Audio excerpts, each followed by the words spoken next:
Olá, todos me ouvindo? Sim. Boa tarde. Boa tarde, ouvindo bem. Boa noite. Boa noite. Isso. 6 da tarde aqui, todo mundo me dando boa noite já?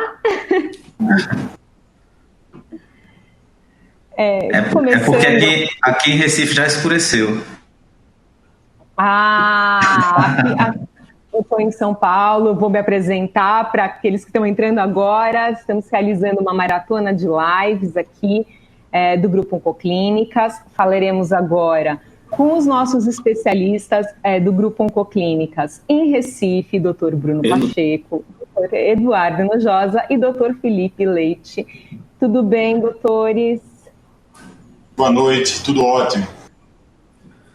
Boa noite. Boa noite a todos. Estamos com muitas perguntas da audiência já. Boa noite nós também. Vamos já começar a abordá-las, mas eu queria primeiro, acho que a gente pode começar com o Dr. Bruno Pacheco. Dr. Bruno, queria saber um pouco como está a situação da pandemia em Pernambuco, né? Um olhar aí de como está a situação e um olhar também de como tem sido o comportamento do paciente oncológico nesse momento. E um pouco da percepção. Boa noite a todos. Desculpa, eu queria saber se vocês estão me ouvindo. Eu estou com um pouco de dificuldade de ouvir vocês, acho que devido à internet. Vocês estão me escutando? Sim, estamos ouvindo. Um pouco aqui do estado de Pernambuco. A gente teve um número crescente nos últimos dias, muito...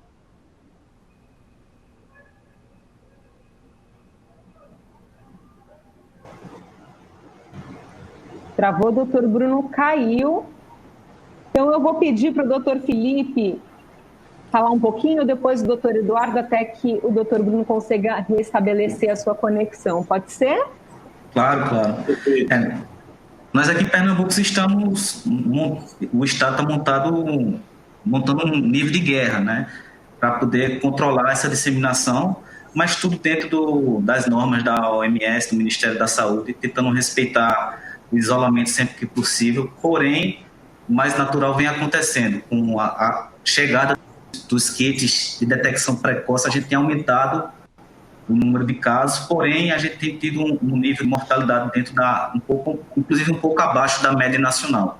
Mas a rigorosidade com os cuidados com a população em geral, especialmente com aqueles pacientes de maiores riscos, tem sido tomada e está progredindo numa curva que a gente considera satisfatória quando comparado aos níveis de outros países que a gente tem se baseado para poder fazer algumas comparações. Eu acho que a estrutura em Pernambuco está muito bem montada e o Grupo Oncoclínica se engajou nesse trabalho também. Doutor Eduardo.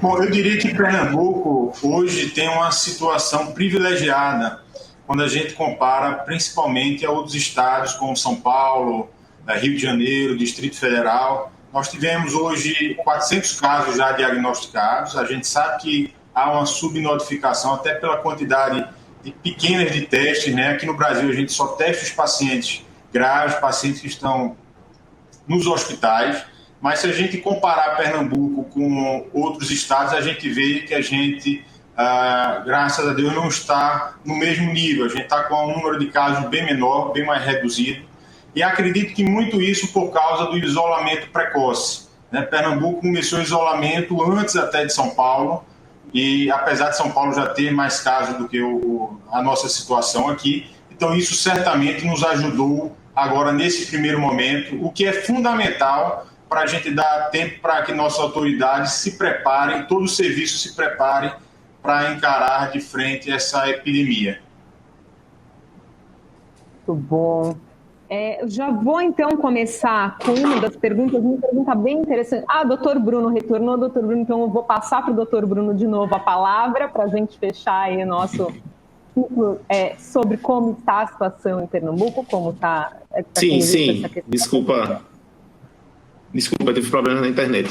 Então, como estava falando, a gente teve um aumento no número de casos, um aumento de número de mortes nos últimos dias, muito devido aos testes que a gente está tendo, começando a ter disponível aqui. Continuamos em quarentena. Em termos de paciente oncológico, a gente também vem dentro da clínica, assim como os nossos colaboradores, funcionários, médicos, a gente vem num controle muito grande e diria que até o momento sob controle, mas com a tocha acesa, vamos dizer assim, sinal de alerta ligado para qualquer descontrole, vamos dizer assim. Muito bom. Vou começar então com a primeira pergunta já de audiência, e é uma pergunta bastante interessante. Chegou pelas mídias sociais, a gente tem recebido também perguntas por lá, então agradeço a audiência que está no chat e também a audiência que tem enviado pelas redes sociais perguntas. Sobre os cuidados, o paciente diz o seguinte: os cuidados que já são dados por nós, pacientes oncológicos, podem se refletir nessa possível menor incidência que tem sido dita dentro do grupo de risco entre pacientes oncológicos? Doutor Bruno, quer começar? Quero, aproveitar que minha internet está boa. De uma forma geral, a gente tem orientado os pacientes, né, os pacientes com fatores de risco, não só aqueles tão conhecidos, mas o nosso grupo de pacientes oncológicos, a gente tem tomado um cuidado muito maior e acho que isso está refletindo num baixo número, né? O cuidado, inclusive, dos acompanhantes, o cuidado de se manter em casa e mesmo assim a gente sempre orientando para não parar o tratamento, sempre procurar o seu médico. Então, de uma forma geral, eu acredito que esta reclusão dos pacientes a gente está vendo aí com um número menor, pelo menos no número de pacientes oncológicos, a gente tem visto um número bem menor, eles estão tendo muito cuidado. Doutor Eduardo? Eu concordo exatamente com o que Bruno falou, acrescentaria mais que o paciente oncológico é um paciente que até pela patologia que ele tem e por ser um paciente com imunidade menor, principalmente quando ele está com quimioterapia em atividade, ele já é acostumado a tomar uma série de medidas, né? Então é um paciente mais cauteloso. Então isso certamente associado a essas medidas que o Bruno falou, que a gente vem tomando na unidade para que os pacientes venham fazer seus tratamentos, né, com segurança, né? Isso acredito que vai reduzir bastante o número de pacientes infectados. Vou aproveitar e seguir com o doutor Felipe agora, e aproveitando com uma questão também que chega pelas mídias sociais relacionadas à radioterapia. Doutor Felipe, o paciente pergunta sobre continuidade do tratamento, quais medidas de segurança têm sido feitas, porque há um medo muito grande de ser contaminado nas idas para os tratamentos, né? E há um medo também de máquina, contato com o local onde a gente, né, onde ele precisa deitar para realizar o tratamento. Conta um pouquinho para a gente, doutor, como está sendo feito os cuidados na radioterapia. Excelente pergunta essa aí. Na verdade, a gente está diante de algo inédito, né? Um cenário de muitas incertezas e que a gente tem tomado as precauções que são preconizadas por informações verídicas, fidedignas, vindas de parte acadêmica e científica, tá? Porque tem muita fake news no sistema de informações, então a gente tem que se resguardar com informações verídicas, procurando fontes que nos dão confiança. Mas a gente tem sim tomado muitas medidas para poder preservar a saúde dos nossos pacientes, que já são naturalmente mais sensíveis, mais vulneráveis às informações calamitosas que muitas vezes acontecem. Então, o que a radioterapia tem feito para melhorar isso? A gente tem tentado diminuir ao máximo o tempo do paciente dentro da nossa clínica. Tá? Então, a gente recomenda que o paciente chegue, de preferência, se possível, não venha com acompanhante, tentando respeitar os horários dele na clínica. Na parte médica, a gente tem tentado hipofracionar. O que é hipofracionar? Diminuir a quantidade de aplicações aumentando a dose de tratamento e nosso maquinário aqui é de última geração, a gente consegue fazer isso com muita segurança. Além disso, a gente tem espalhado banners, panfletos, todo tipo de informação para os pacientes. A cada poucos metros tem um frasco nas paredes com soluções alcoólicas.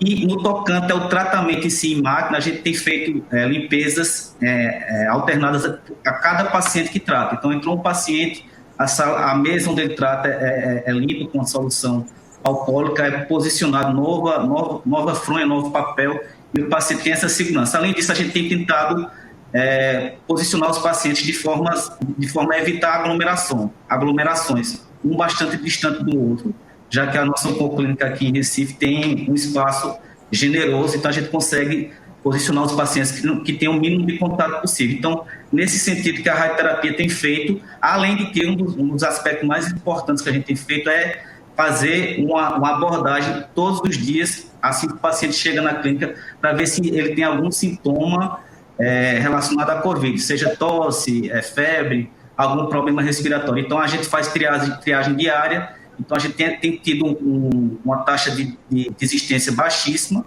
e de interrupção também. Então, está fluindo de forma redondinha aqui, graças a Deus, porque a gente tem tido muito cuidado nesse sentido. Posso só incrementar uma coisinha? Todos esses cuidados, doutor Felipe. Além disso, a gente tem alguns métodos de barreira também. A gente sabe que os pacientes sintomáticos, então, desde a telefonia, a gente tem uma orientação, né? Se esse paciente for marcar uma consulta, não só ele como acompanhante, se tiver algum sintoma, vai ficar em casa e a gente vai fazer o devido seguimento. E até aqueles mais que descuidem ou que talvez não tenha recebido a ligação por algum motivo, a gente tem outro método de barreira, tem um outro funcionário mais à frente, para justamente a gente não, diríamos, contaminar, entre aspas, o ambiente oncológico. Então, a gente trata a clínica como um cofre, vamos dizer assim, fechado, onde tem muito cuidado, mais uma vez, desde os nossos colaboradores, médicos e pacientes. Então, a gente tenta fazer dali, talvez, um ambiente mais seguro que a gente tenha diante do mundo que a gente está vivendo hoje. Doutor Bruno, vou aproveitar esse gancho e eu gostaria até de estender um pouco mais a pergunta. Os pacientes têm dúvidas sobre a própria segurança de realizar a infusão, de continuar seu tratamento quimioterápico ou imunoterápico.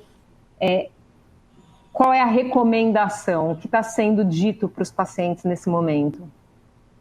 Não, a recomendação manter o seu tratamento. Obviamente, se houver alguma possibilidade disso ser postergado, isso vai ser postergado. O médico vai ter que estar, ou já está, né, à disposição do paciente a qualquer momento para justamente dizer, não, você deve continuar ou não. E de uma forma de segurança, como eu falei anteriormente, eu acho que assim, seria um local mais seguro para você estar do que dentro da clínica oncológica hoje. Então, a gente tem um filtro muito, muito forte a respeito disso, os cuidados, os EPIs, tanto para o colaborador não se contaminar, como ele não contaminar, caso esteja contaminado, assintomático, não contaminar o paciente.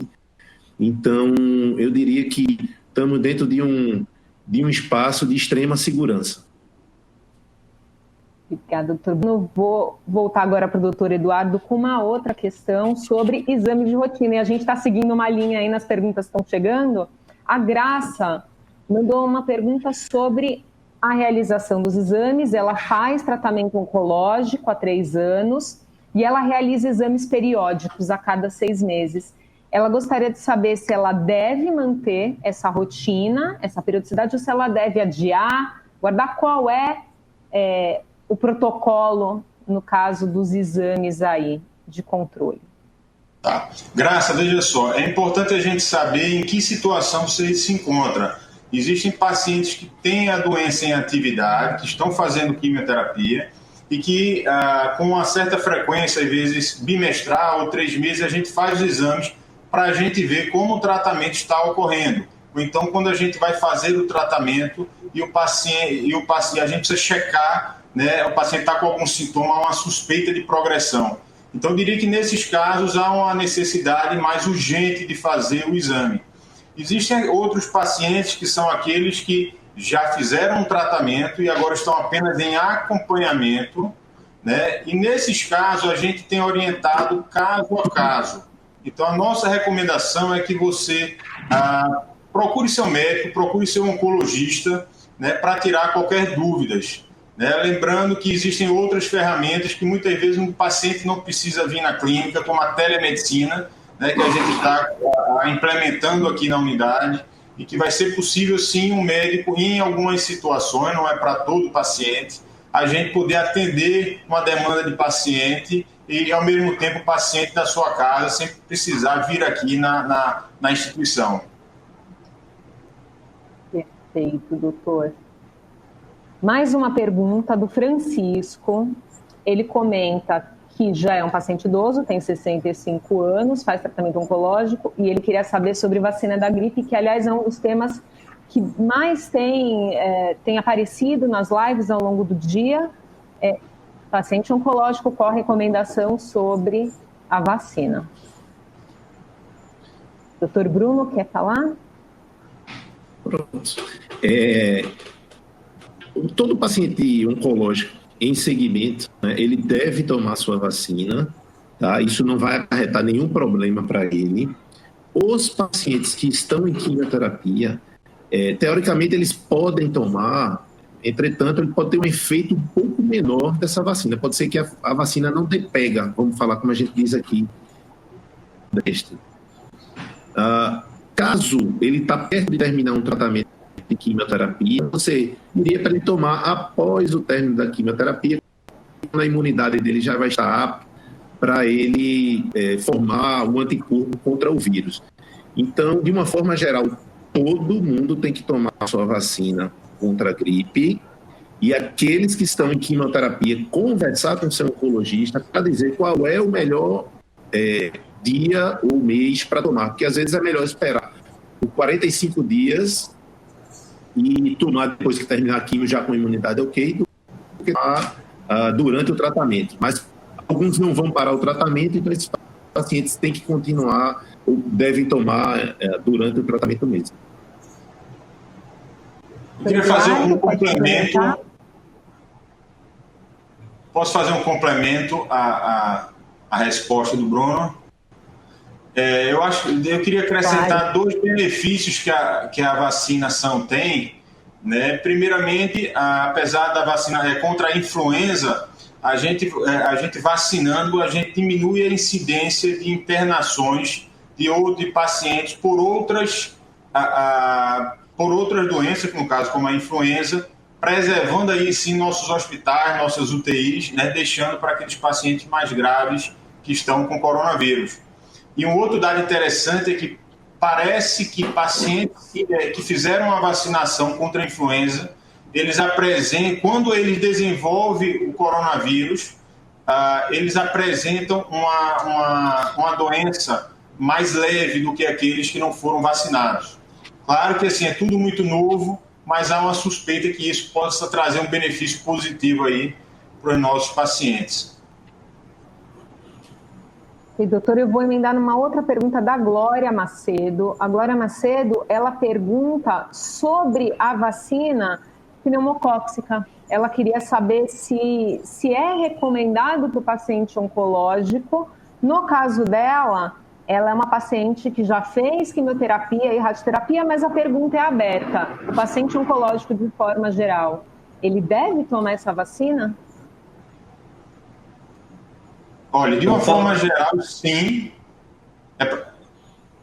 De uma forma geral, sim, mas eu recomendo que é importante, a depender do tipo de quimioterapia que o paciente esteja fazendo, né, que o paciente comente e converse com o seu oncologista para definir qual é o melhor momento de fazer. Mas, sem dúvida, é uma vacinação que tem a contribuir para que a gente diminua o número de infecções pulmonares e, assim, diminuindo o número de pacientes que vão procurar nossos hospitais aí e unidade de terapia intensiva. O doutor Felipe queria fazer uma complementação? Só que isso é o nosso cotidiano. Na clínica, os pacientes perguntarem se podem fazer a vacinação. No tocante à radioterapia propriamente dita, raramente a radioterapia isoladamente ela baixa algum nível de imunidade. É certo em alguns casos, como o paciente vai ser submetido a uma transfusão de medula óssea, então que a radioterapia pode fazer essa imunossupressão. Mas, de uma forma geral, se for alguma coisa exclusiva, a gente tem liberado os pacientes para fazer a vacinação. Caso ele esteja fazendo concomitante quimioterapia, imunoterapia, eu sempre peço a gente sempre pede para contactar com os nossos colegas oncologistas, que geralmente são bem solícitos em responder essas questões, como eles estão passando aí para você. Então, no tocante à radioterapia é mais tranquilo, porque geralmente o paciente tem uma imunidade próxima à normalidade. Doutor Bruno, gostaria de comentar algo sobre esse tema? É um tema muito interessante, estou de acordo com o Felipe e com o Eduardo. Eu acho que sempre conversar com o seu oncologista sobre vacinação é um tema à parte. A gente tem outras vacinas importantes também, como a do herpes zoster, enfim. Então, eu acho que depende do momento que ele está, às vezes até a condição financeira mesmo, que isso não é oferecido de forma extensa no sistema de saúde. Então, acho que ele tem que conversar, tem que questionar, porque acho que isso é um tema importante e que vai livrar, vamos dizer assim, ele de muitas outras doenças e complicações. Uma pergunta reincidente, e eu vou retomar, gostaria de retomar com vocês. A nossa audiência ela tem mudado ao longo do dia, pessoas novas chegando, bem-vindos, aos que não acompanharam outras lives. E saíram, não estão, né? Acredito que a gente está desde as 9h30 da manhã fazendo essas lives. Eu vou retomar uma pergunta que se mostra bastante importante. Os pacientes querem entender o que faz do paciente oncológico ser parte do grupo de risco. Quais pacientes oncológicos se enquadram como grupo de risco? Doutor Bruno, quer seguir? Sim. Na verdade, hoje a gente considera aqueles pacientes que estão efetivamente em tratamento de quimioterapia, de radioterapia ou imunoterapia. Tá? Os pacientes que estão em segmento ou os pacientes que estão em hormonioterapia, esses pacientes não são considerados, pelo menos até o presente momento, de alto risco. Lembro que saiu um estudo recente mostrando que pacientes oncológicos em segmento seriam de grupo de risco. E esse estudo mostrou um desfecho que mostra que os pacientes que estavam só em acompanhamento, eles tiveram uma chance maior de ter doenças mais graves, só em segmento. Entretanto, foi um estudo que eu diria para a população, de uma forma geral, pego de uma forma errada. Né? Porque quando aqueles pacientes que realmente complicaram, que não estavam em tratamento, eram pacientes que já estavam com o pulmão extremamente debilitado, eram tumores anteriormente que já tinham trazido sequelas pulmonares e outros órgãos do paciente. Então, assim, se o paciente efetivamente, vou dar um exemplo, a paciente teve um tumor de mama, ela fez quimio e radioterapia e está apenas em segmento ou tomando o seu hormônio, até o presente momento, eu não tenho dados sólidos para dizer que ela é de alto risco. Eu diria, fique tranquila, siga a sua vida e tome os mesmos cuidados que todos devem tomar. Doutor Eduardo? Eu acho que só uma exceção seria aqueles pacientes com doenças oncohematológicas que apresentem que foram submetidos a transplantes, né, que aí realmente é um subgrupo que ele sempre vai ser imunossuprimido, né, pelo transplante que foi feito. Mas, de uma forma geral, é isso. Após 30 dias de ele ter concluído a quimioterapia, se ele não tiver essas características que eu acabei de falar, ele se torna um paciente com o mesmo risco de uma população normal. Doutor Felipe, com relação a pacientes que passam pela radioterapia? Os colegas aí já explicitaram muito, mas a radioterapia, a paciente em tratamento, como eu já falei, a imunidade está muito próxima da normalidade. Claro que geralmente ele vem fazendo alguma outra terapia concomitante. Mas, assim, o mais importante de tudo isso é se o paciente tem acesso fácil ao seu médico, porque existe, como eu falei, existe muito disse-me-disse, muita coisa plantada falsa que às vezes prejudica o paciente em si. No tocante à radioterapia, se o paciente está em tratamento, por isso que eu tenho falado isso, o paciente vem diariamente à clínica, na imensa maioria das vezes. Então, assim, sempre vai ter um médico na clínica e ele vai poder esclarecer. Os pacientes têm livre acesso aos médicos para esclarecer qualquer dúvida em qualquer momento do dia do seu tratamento. Então, fica muito fácil a gente poder explanar essas dúvidas e deixar ele com segurança para fazer a sua proteção, que a vacinação não deixa de ser uma proteção para esses pacientes que geralmente estão bem debilitados, tanto emocionalmente como fisicamente. Vou seguir, doutor. Desculpa. O interessante é que, de uma forma geral, sem ou não fator de risco, eu sou o fator de risco, estou mais nervoso ou nervoso por conta disso. Se você toma os devidos cuidados, como toda a população deve tomar, então, assim, você pode ficar mais tranquilo, né? E concordo com o Felipe, se houver alguma dúvida, a gente tem respondido, eu como médico, e tenho certeza que eles também, várias vezes os pacientes perguntam no Instagram, enfim, sou o fator de risco, eu não sou? Não, enfim, a gente vai falando de uma por uma. Bom, doutor Felipe, vou voltar para o senhor, porque chegou mais uma pergunta, pergunta da Manuela. A Manuela, ela pergunta o seguinte: caso o paciente seja diagnosticado teste positivo para Covid-19, qual é o procedimento? É uma paciente que faz radioterapia, eu gostaria de saber se seguiria, e depois eu vou desdobrar pedindo para o doutor Bruno e doutor Eduardo também comentarem sobre os demais tratamentos oncológicos, como deve ser dado seguimento ou não. Excelente pergunta também. Como eu falei, a gente tem feito abordagens diárias nos pacientes para detectar algum sintoma que possa trazer algum indício que ele possa estar acometido pelo Covid.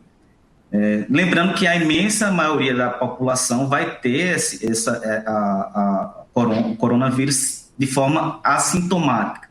Se um paciente chega com todos os indícios que está apresentando o coronavírus, então o que é que a gente tem feito? A gente tem feito um contingenciamento.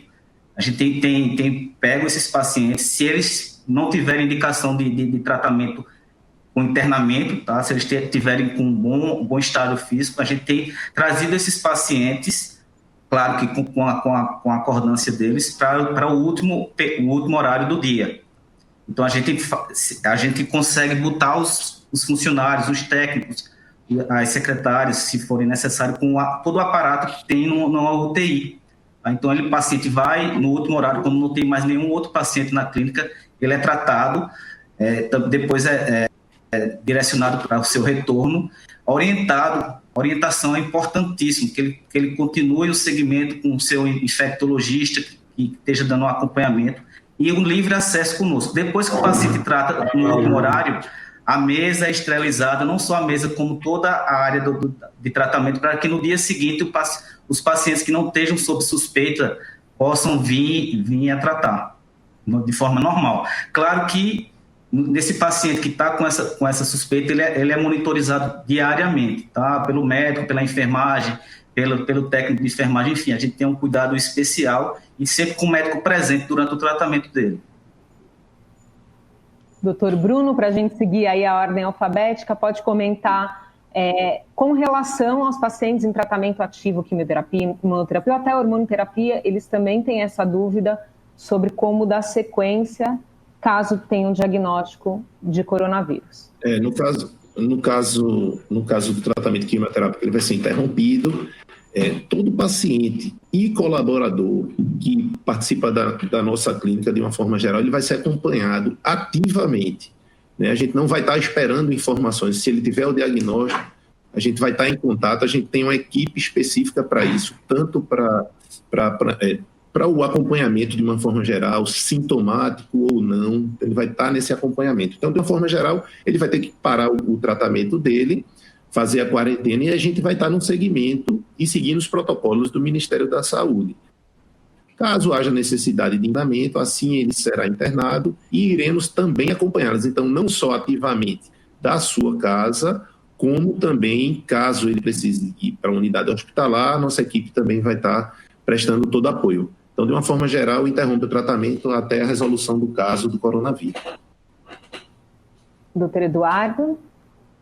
Eu diria que o Grupo Oncoclínicas, de uma forma geral, montou uma verdadeira equipe de guerra para a gente conduzir essa situação da epidemia.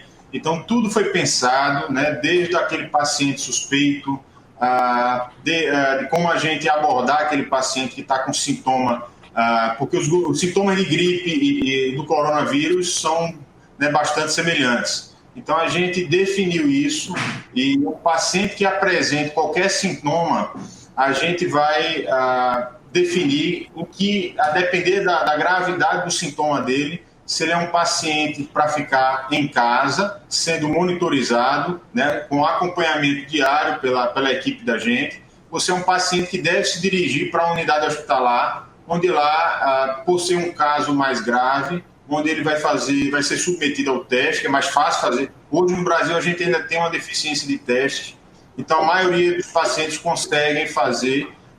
conseguem fazer os exames quando estão numa situação mais grave, né? Recentemente tem chegado mais testes, o que vai mudar bastante. A gente já tem hoje aqui em Recife, né, alguns laboratórios que estão nos ajudando bastante. Então, quando há uma suspeita, a gente faz o teste, faz o acompanhamento do paciente e nenhum paciente, né, que esteja em tratamento vai dar continuidade ao tratamento na unidade até que a situação seja resolvida e a gente tenha certeza de que realmente ele não tenha nenhum sinal da doença. Aproveitando mais uma coisa, Eduardo falou aí uma coisa importantíssima, essa equipe de guerra, você tem noção, a gente tem reunião todos os dias sobre o Covid, às 7 da noite, com 50 especialistas de todos os diretores técnicos do país. Então, todos os dias a gente está atualizando dados, atualizando o que é que temos de suspeitas ou não, todos os dias, dos fluxos. Então, assim, eu diria, assim, a equipe como um todo, a Oncoclínicas, o grupo como todo, está realmente de parabéns, já falei isso outras vezes, porque está uma conduta incessante. Então, como também já falei, se sinta seguro no ambiente da clínica hoje, porque realmente os protocolos e todo o cuidado está sendo tomado de uma forma muito, muito, muito especial. Eu queria fazer também, se for possível, um comentário. Claro. Esse esquema de guerra que o Hinojosa falou aí está sendo extremamente importante. Quando eu falei que a gente traz esses pacientes para o final do expediente, são pacientes que têm algum nível de suspeito. Se tiver confirmação, então a gente vai discutir, nós temos uma equipe multidisciplinar e a gente tem reuniões diariamente com todas as oncoclínicas do Brasil, então a gente discute caso a caso. Então, talvez eu tenha me expressado de uma forma que paciente positivo vai tratar, pode ser que ele trate, mas não necessariamente vai tratar. Então, suspeito a gente leva para o final do expediente, confirmado, a gente vai discutir caso a caso, ver as condições clínicas, a logística de execução. Então, isso é muito importante para a gente ter essa segurança que a gente está conseguindo dividir responsabilidades com todo o grupo no tocante ao enfrentamento do Covid. Perfeito, doutor. E a gente tem mais uma questão que segue na linha dúvidas que chegaram das mídias sociais, sobre orientações no caso de pacientes que têm uma indicação cirúrgica. Então, pacientes que têm uma indicação cirúrgica, como deve ser, há alguma nova norma, uma nova ordem para que eles sigam essas dinâmicas, há uma nova dinâmica com relação às cirurgias? Olha, é muito importante a gente saber qual é o grau de urgência dessa cirurgia. É um paciente que vai tratar uma doença oncológica, um tumor, a gente sabe que a gente vai ter que tratar esse paciente com cirurgia, né? Mas, assim, o que a gente tem feito é discutido com a equipe multidisciplinar se realmente ele precisa fazer cirurgia nesse momento, se não é melhor ele fazer uma quimioterapia antes, fazer uma hormonioterapia antes, para tentar, por exemplo, reduzir o tumor, ou então controlar a doença durante um período. mas assim, é fundamental que todos saiam daqui sabendo da importância de não deixar de ser tratado do ponto de vista do câncer nesse período, né? Porque o câncer não espera, né? O câncer não vai esperar 3 meses, 4 meses, quando a situação normalizar. Então, é fundamental ele dar sequência assim, ao tratamento, assim como o diagnóstico, né? Aquela pessoa que tiver uma suspeita de uma lesão na mama, nota um tumor na mama, a pessoa precisa procurar seu mastologista ou um clínico, a pessoa que ela tiver mais acesso, para que possamos definir, né, dar o diagnóstico e fazer o tratamento o mais rápido possível.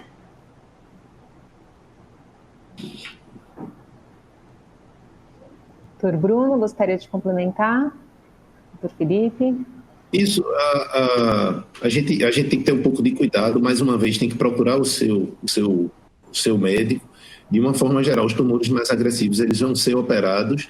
Caso contrário, se houver alguma alternativa que retarde um pouco, até por conta de não estar em exposição em hospital, caso seja necessário UTI, então a gente inverteria em algumas situações de tratamento. Está saindo algumas diretrizes pela Sociedade Brasileira de Oncologia Clínica justamente nesse sentido, de dizer, não, isso é um tumor que dá para a gente esperar, então vamos esperar um pouco, retarda. Então vai ser caso a caso, mais uma vez a gente não tem uma linha já para se seguir, então vai ter que ser equipe multidisciplinar, junto com cirurgião, enfim, vai ter que ser decidido caso a caso. Perfeito. Recebemos uma pergunta no chat. Devanay nos pergunta sobre o uso da cloroquina para pacientes oncológicos. Caso, então, o paciente, voltando para aquela questão de caso, o paciente oncológico teste positivo, há alguma discussão sobre o uso dessa medicação que vem sendo tão falada, a cloroquina, para pacientes oncológicos? Doutor Eduardo?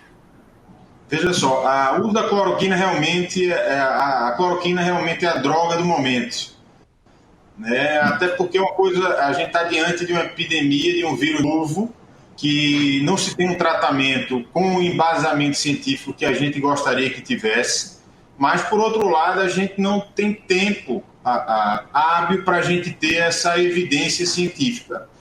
Então, não há nenhuma diferença hoje em relação ao paciente oncológico e o paciente não oncológico. O recomendado hoje é que o paciente, a partir do internação hospitalar, aqueles pacientes precisam ficar internados, a sugestão é para iniciar, sim, um protocolo que entre as drogas está a cloroquina ou hidroxicloroquina. Mas também é importante saber que não é para todo mundo, que a droga pode trazer efeitos colaterais. Por exemplo, pacientes que têm arritmias cardíacas podem ter o agravamento do quadro. Então, voltamos a dizer, o fundamental é sua equipe médica que vai conduzir isso aí. Isso não é para ser feito em casa de jeito nenhum, sem orientação médica.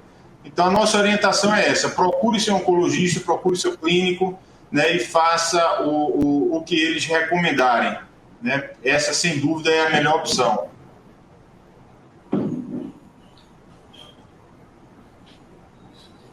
Mais alguma complementação? Não, perfeito, doutor Eduardo. Perfeito.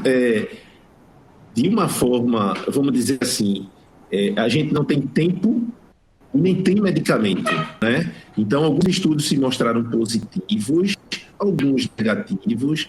Eu acho que não dá muito para esperar o resultado desses em definitivo.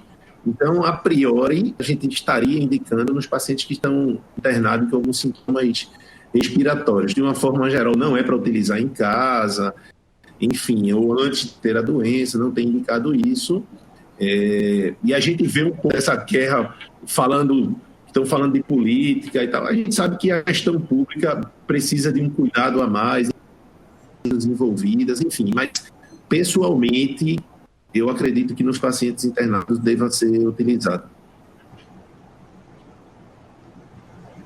Perfeito. Uma pergunta também chega agora das mídias sociais, é sobre como a telemedicina, é um outro debate quente, como a telemedicina pode ser aplicada para os pacientes em tratamento contra o câncer.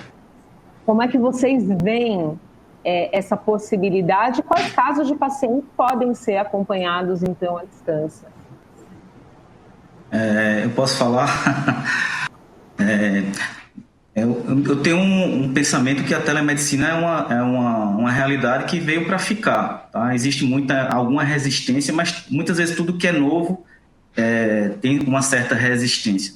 A telemedicina pode ajudar de diversas formas, né? Inclusive aqueles pacientes com dificuldade de locomoção, aqueles pacientes que moram à distância, eles vão conseguir ter um acesso mais fácil ao médico, eles vão conseguir adiantar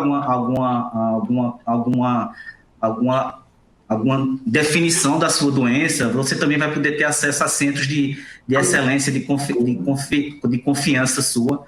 Então, você vai conseguir agilizar procedimentos.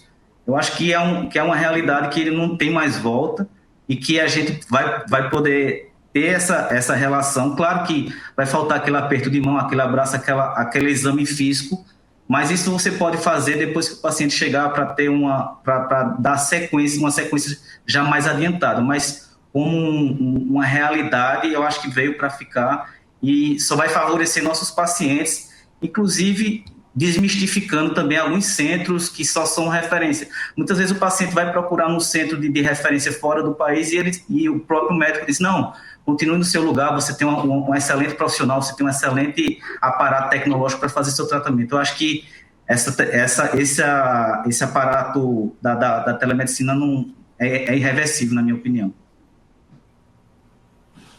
Doutor Bruno? Isso, muitas vezes existem exames, dúvidas, queixas. Muitas delas a gente acaba tirando pelo lado pessoal, privado, pelo telefone, enfim, redes sociais.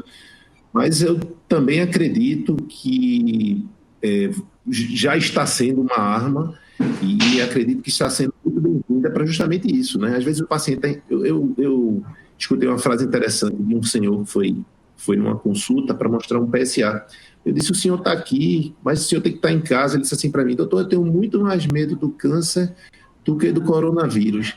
Eu achei uma frase interessante, porque a gente às vezes se questiona, e aí talvez a telemedicina está aí para a gente dar esse aparato, para a gente mostrar que está junto, né? Talvez a telemedicina chegou até para a gente estar mais junto, né? Para mostrar. Obviamente que depois que passar esse surto, essa pandemia, a gente vai estar junto de novo, todo mundo bem, se abraçando, e seguindo em frente.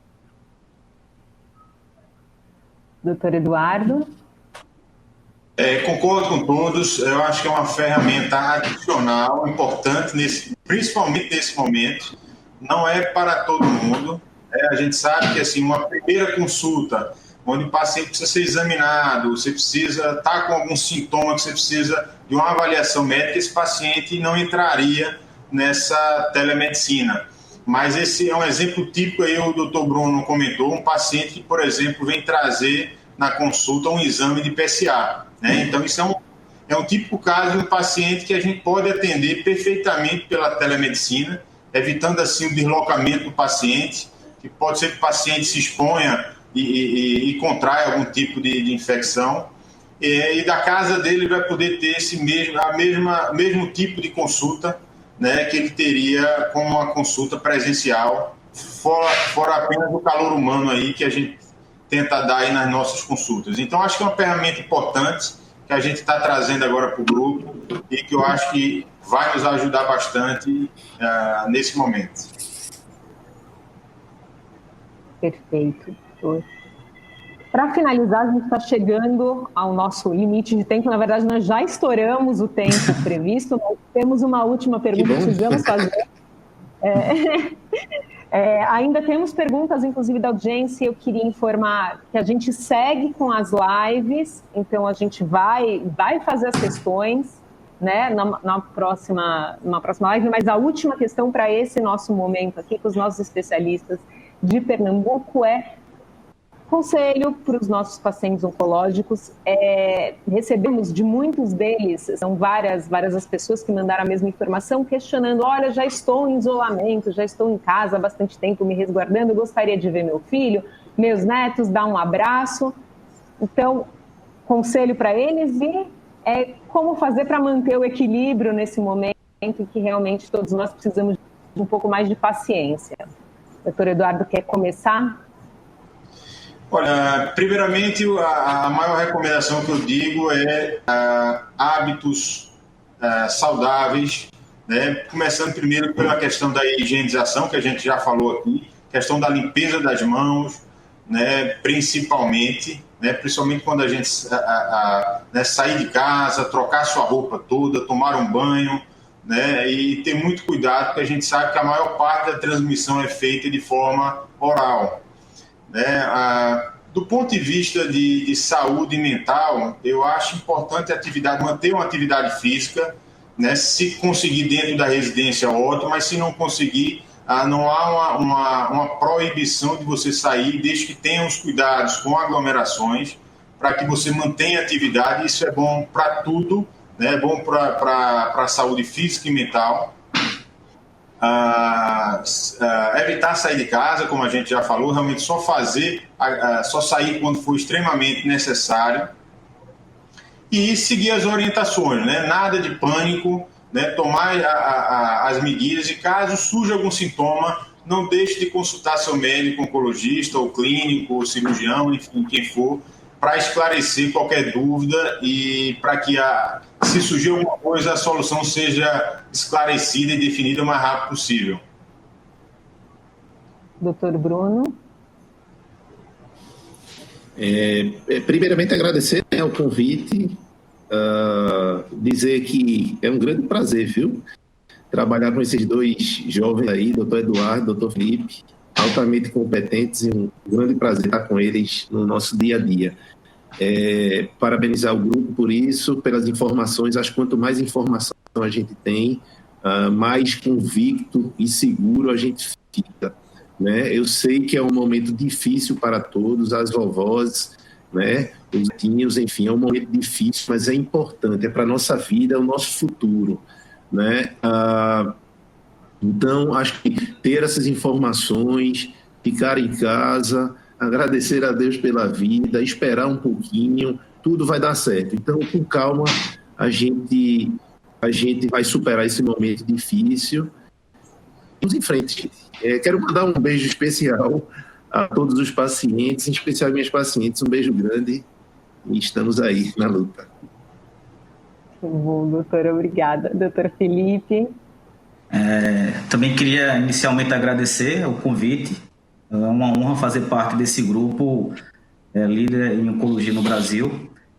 Dizer também que esses dois que estão conosco aí moram no meu coração, e que a recíproca é verdadeira também, viu, Bruno e Nojosa? E o que eu tenho para dizer para os nossos pacientes é: procurem fontes confiáveis. Se for possível, mantenha-se isolado de forma coerente, tentando fazer o que já é preconizado: higienização, evitar aglomeração, tudo isso. Então, a gente tem uma fase nebulosa, muitas coisas incertas ainda, mas que em breve vai passar, e nós todos vamos voltar a conviver de forma harmoniosa, se Deus quiser. Essa é a minha mensagem. E, se possível, se tiver dúvida, procure um profissional de saúde da sua confiança. Isso é extremamente importante. Muito obrigada, doutor Felipe. Obrigada, doutor Bruno. Obrigada, doutor Eduardo. E vou fazer aqui um coro com o que o doutor Bruno disse sobre a participação, muitos pacientes realmente de vocês se identificando, agradecendo, parabenizando o trabalho de vocês. Acho que esse reconhecimento é extremamente importante. A gente agradece a eles por participarem ativamente dessa nossa live, e a todos os pacientes que ao longo desse dia têm acompanhado a programação do Grupo Oncoclínicas nessa maratona de lives pelo Dia Mundial de Combate ao Câncer. Agradeço imensamente os nossos especialistas. A gente segue com a nossa programação. Daqui a pouco, às 19 horas, a gente vai para Sergipe. Saímos de Pernambuco e seguimos com os nossos especialistas em Sergipe. Muito obrigada, doutores. Obrigado. E até uma próxima.